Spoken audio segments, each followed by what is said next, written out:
the way you lose your land is to debt. It was people who, did not ever inherit any land. Women who didn't have familial support. People who were disabled and couldn't work their land. It really was at the bottom of the rung, along with slaves.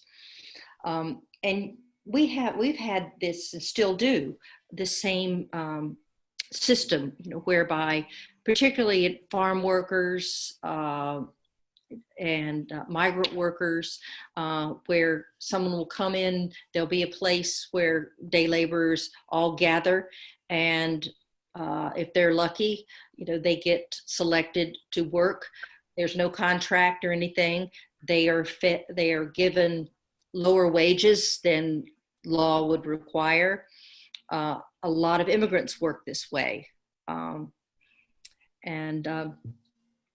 So we're talking all of these people, the day laborers, they would have all have been in very difficult economic circumstances and subject to exploitation, by the ones that hired them. Basically, this system is dependent on poverty. When you don't have poverty, you don't have this kind of employment system. So, of course, a landowner, particularly a landowner of a vineyard, would be at the other extreme. The reason vineyards were owned by the wealthiest is because it's not like a crop that you can put seeds in, one season and you harvest your crop the next. It takes years to get that return on the investment. So you have to have extra money. You have to have enough money to do the long wait. It's kind of like stocks, that, if you have enough money to invest that you can lose a little here and there and do the long haul, you get the biggest return, but you have to be able to be in that kind of economic situation to make the really big money. And this is a little off the biblical subject, but John and I have learned in our travels that one of the differences between good wine and not so good wine is how long it's been aged. If you keep wine, they made it, they might have aged it for a month or something, and if that, and it up, because you cannot sit on inventory forever. Mm-hmm. That's why you have to pay so much for a good wine, because it has to sit around for 3 or 4 years. Right. Okay, and that, to add something too, I had landscaping done. The weeds took over, and I decided I have invested enough that I can have landscaping done. And when the fellows who were going to work on it came, it's exactly what I expected. Mexicans, and even one from Puerto Rico, they were excellent. I saw some of the work they were doing was excellent. They came well trained, and they were from Greenview, and I talked with them, and they are seasonal workers. They'll come, I don't know, maybe March, and they will go home at maybe the end of November. They are citizens in Mexico or Puerto Rico, and exactly what you're saying, it's temporary work, but they were wonderful. I was very impressed with them, and that's their work, and then they take the money back home, which doesn't get spent here, but I didn't blame those workers for grumbling, though. I put myself in their place. It's hard work. It's hard work. They worked for an hour, and they got as much as I did. It's not fair. Yeah. These parables, Jesus would set up really unusual circumstances to shock his listeners, and so you would look at it and you say, well, why would a landowner not know how many workers he needed, and go out so many times to find more workers?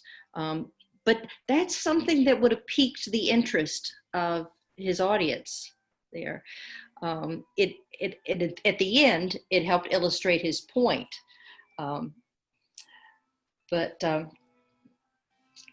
So they came in at the different times. It's important to note that he doesn't explain why these people that were hired later had not been hired before. And that is, one assumes, is part of the challenge of the parable.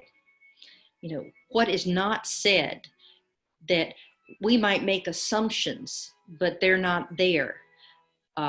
We are sort of enculturated into thinking, oh, well, if they came later, they must have been lazy, you know, and they didn't get up until this hour, or they, you know, they weren't, you know, it was the real eager beavers that got up at sunup, you know, and then the ones showed up at 9 and so forth. But Jesus doesn't say that.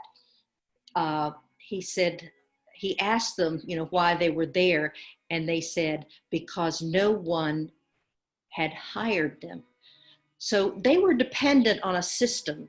You know, they didn't have, it emphasizes that they did not have control of their economic situation. They were dependent on people who were much wealthier, much more powerful, like this landowner, to give them a break. You know. When I read it, I made the assumption that the landowner was trying to do a service. Mm-hmm. He was finding people who needed work, and it was almost out of the goodness of his heart that he was giving it to them. You know, day labor is the same today as it was back then. And his brother and kids live out in California, and some of the migrant people hang out like under the viaduct or something, waiting for a car to come by to offer them work. If you need landscaping or you got some temporary work you need, you go where they're hanging out, stop the car, ask who wants work, and they hop in. Mm-hmm. And that's how they're living. So, things don't change much. Yeah. No. And again, it does bring up, I think, the point of the parable, that the wages are grace. And that it can't be, you know, that is like when we put things into an equation, it's like the algebraic X factor that we don't have, because we don't know where or when God's grace is going to fall upon us, or anyone else for that matter. Now, what do you make of the workers that came first? Or probably each of the earlier workers to the ones that the 5 o'clock hires. How did you interpret that? They're the steady eddies. They were there. Mm-hmm. But when they were hired, Jesus makes a point of saying, having the landlord say to them, when I hired you, you were perfectly happy with this wage. If the scholars are correct, it would have been somewhere between 3 and 6 denarii, which was enough for someone to live for at least 3 days or more, which is probably more than minimum wage. If you extrapolate, it's probably more than minimum wage workers get here now. So it was the standard, you know, it would have been the standard, giving the earliest workers the standard salary. And they were happy. They weren't unhappy until people who came later got the same amount. So what does that bring anything to mind? Yeah. We all want every nickel we can get. Well, we're kind of jealous or resentful of somebody who got something that came easier to them or with less effort to them than it came to us. We see that resentment toward people who get public aid or food stamps or Mm. care or Medicaid or we see it all the time where, Mhm. I had to do this and this and that for what I got, and you get a government handout, but Mhm. we also don't know what that person had to sacrifice and how much they suffered before they got that handout. Mhm. And again, with things like programs that you talk about, like with welfare or whatever, it in this story, all of the folks were day laborers. They were all poor. So it wasn't like they were getting the lottery. They were getting the wage they were getting was enough for their daily bread, but not anymore. Yeah. And I think I think about how it seems there are many people who don't have a problem with extremely wealthy people getting tax breaks that give them millions of unearned dollars, but they become incensed when somebody gets a few extra dollars or a few extra items at the food pantry. Why is that? But then I think of that with the $600 that they were giving away, and some people were concerned that might be more money that they earned when they were working. Mm-hmm. Right. Yeah. Well, isn't that awful? I mean, it might mean that they weren't making very high salaries to begin with. exactly. The people who are the most resentful of that are the people who have the most discretionary income, afraid that somebody else is going to get a crumb more than they've got coming. And I just was just astonished by that. What if they do get a few extra dollars? What if they do? Is that, Mm-hmm. well, don't get me started. That's enough. Okay. Yeah, and I thought about another thing I thought about was immigration, and particularly the issue of the dreamers. And these are people that have already, young people who have already lived in the country. They're totally enculturated, speak the language. Some don't even speak the language of speak Spanish. If they went to Mexico or any of the Latin American countries, and they're talk of by sending them back, you're talking about 400,000 people Can't do it. have already are productive members of society, much more so than someone who comes as a brand new immigrant. So why is it? And so I thought about in South Florida, there's a large Cuban population who are very much against immigration, now of the people that are coming across the border. So I looked up how they immigrated. And during the Cold War, all you had to do was touch the soil. If you were Cuban, touch the soil, you were immediately declared a political refugee and were able to start, the process of citizenship. It was easier, so much easier for them to become citizens and to do it the legal way, because the legal way was suspended for them and gave them, preferential treatment. And so then you have these same people, angry about people coming across the border now. And I thought, why? I think that it can be summed up in terms of self-righteousness. Mm-hmm. I came across the border. I deserved to be a citizen. That was different.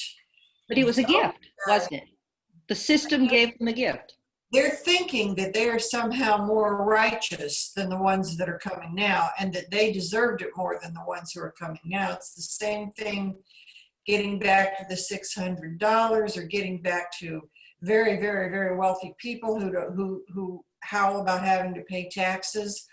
I went to college. I worked for my money, even though their money was made on paper, not from physical labor necessarily, or that their $2 million CEO salary, that nobody does enough work to actually have earned or deserved that much money, but it's in their heads that they deserve it, that they somehow worked harder or they're more righteous, and that's why they deserved it, had coming what they got. It's the other guy that doesn't deserve it.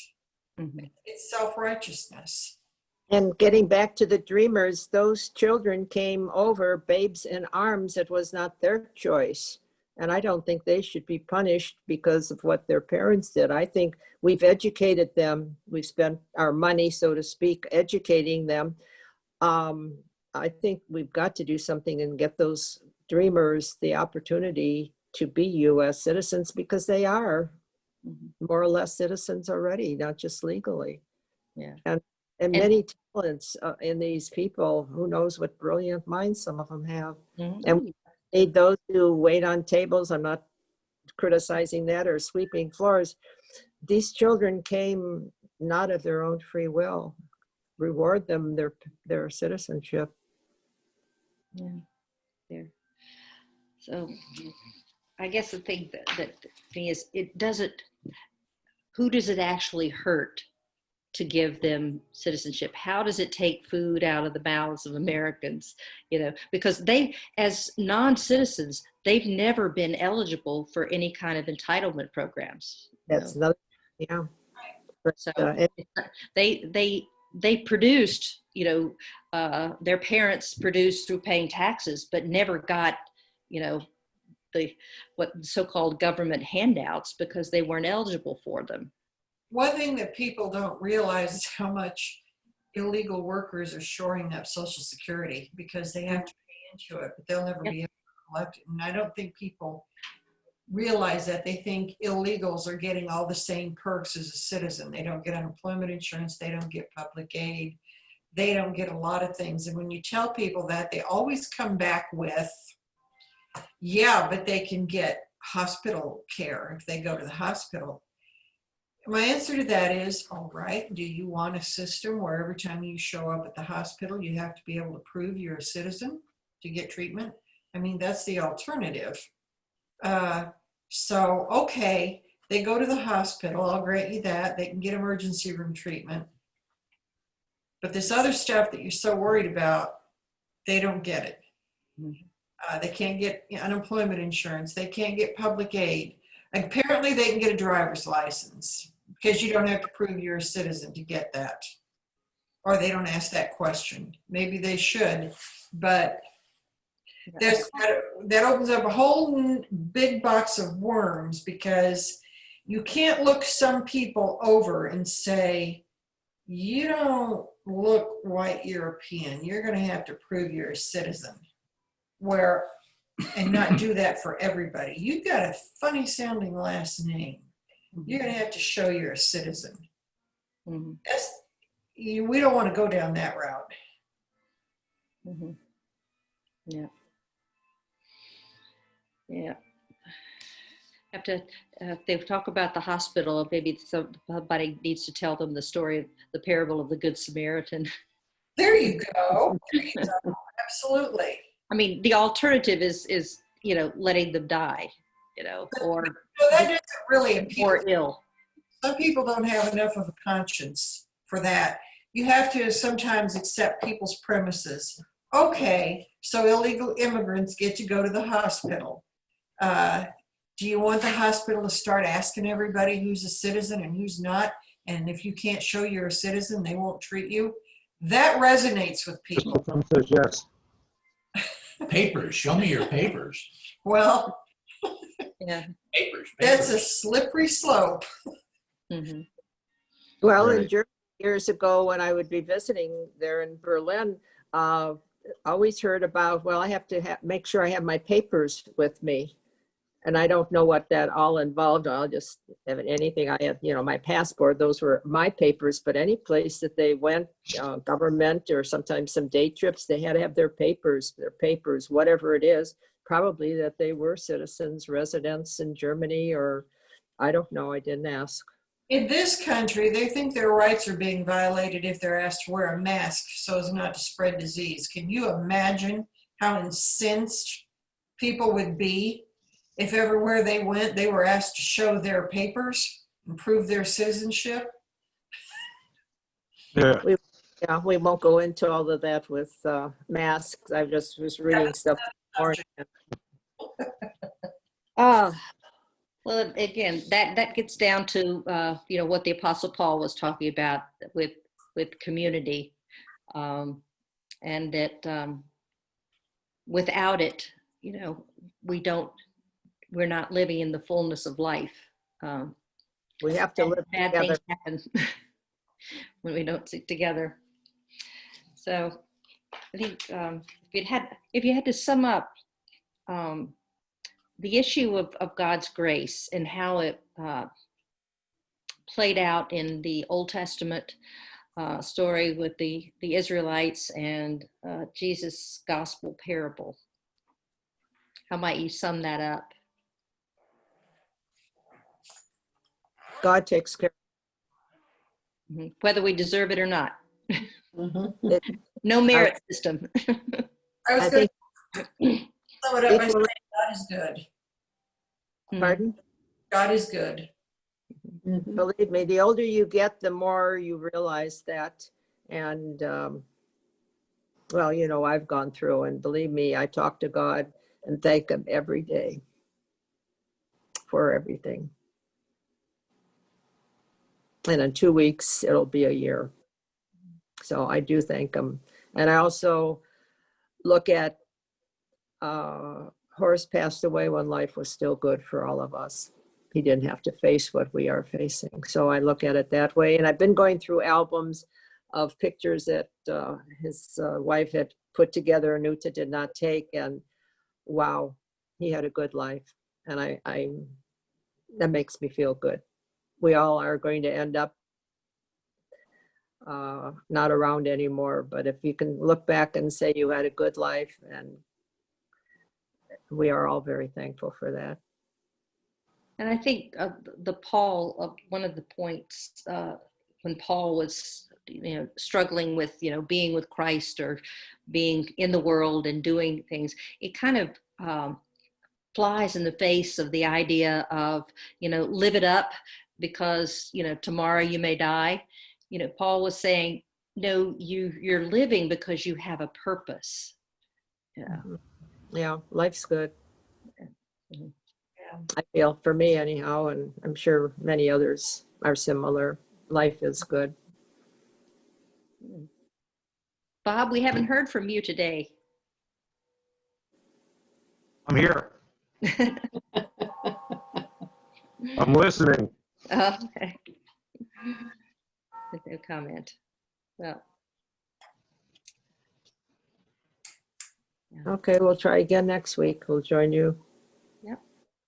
Okay. No, it's good. But It's a little more detail on the background is important. And the one thing I was going to say too, part of this trip in Egypt and everything, I was over in Jordan for a while, which they have potash. They export 90% of the potash for the world. So that their product, where it comes from the ground someplace, I don't know. We did the train going past. It rained. It doesn't rain in Jordan. When we were there, it rained. And one girl was crying. She was scared. She didn't know anything what rain was. And it rained. So I guess once a year, maybe it does. But it was, for us, oh, it's raining. But the locals like. Well, we're praying for the rainy season to come early to California. Oh, yeah, all the rain. I have a friend in South Carolina. I just emailed her about that too. Rain, go away. They've got too much. Too much in the wrong place. Yeah. Yep. But, and now we're going to be in a drought condition, no rain for maybe another month or so. Well, the corn crop here turned out pretty good after all. Well, they said the farmers are glad because they can get into their fields, not like what was it last year, and it was so wet they couldn't harvest till Christmas. shook up for us pretty well. So we'll just have to pray for our brothers and sisters on the West Coast. Oh, geez, yes. And what was the woman who just moved out there? Oh, Janet. Miller? Oh, Janet Kelly, yeah. yeah. Yeah, you've Yeah. seen pictures of what San Francisco sky looks like. Well, ours too. Yeah. Yeah, And I heard from Dorothy, and even Dorothy. where she they're protected by a boundary of about with a lake of about 10 miles, but the air is terrible. And they're saying Portland is the worst right now. Yeah, and that's, usually we think of wildfires in California, but they're now in Oregon and Washington, and And that smoke is coming across country. yeah. New York. Well, we picked have up- it here. It's Europe. It's over in Europe. Mm-hmm. Oh, yeah. Right. Go Yeah, across. I'm addicted to CNN, so I know all of this stuff. Really, I'm addicted. First thing in the morning, CNN on the iPad. Oh, yes. The weather certainly has been a big factor between the floods and the hurricanes and the wildfires. We can't complain. No, Rough no, stuff. as I always say, we're rich in the important things in life. And the market's down today. Yes. What was interesting, I talked with Peggy. I had 4 tests because I have very high blood pressure. I had 4 of them, and one of them, what they put in me was horrible. And the one fellow I was talking with, we talked all about the stock market, which was interesting. We traded some stocks that might be good to buy. So, and the other thing that I really liked about this fellow, he was Black. And I thought, that's wonderful. I felt good. You accept them as they are. He's very talented and, maneuvering whatever the equipment was. And I thought, I like that. I had the opportunity to interact with another person, a male. That's and one of Black. the tragedies of segregation, is that it's Yeah. kept us from understanding one another and Yeah. being humanity with one another. Yeah. I better So that- go. I better put it to a close because I've got to get ready to preach the sermon. We'll be there. See you Sunday. This will be the last time that it's pre-recorded, so it'll be live streamed the following Sunday. But So Uh-huh. I can't mess up and start again, or if I sneeze, we can't edit it out. I just have to be there. No, that's okay. We take you as you are. Let's Okay. pray.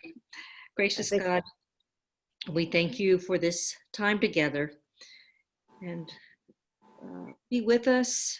Help us as we prepare for Sunday, as we contemplate, meditate on your word, that we will be enlightened for our purpose these days.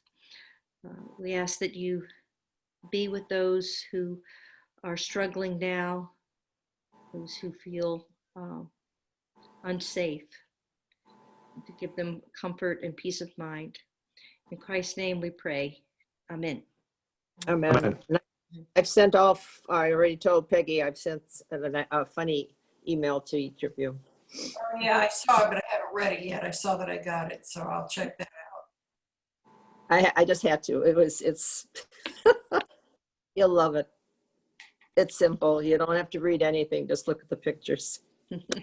Well, we're going to go. We finished our bathroom project, and that all shook out very nicely. Now we're going to start our new landscape thing, our wall that goes all the way around the house. So we'll let you know how that goes. Okay.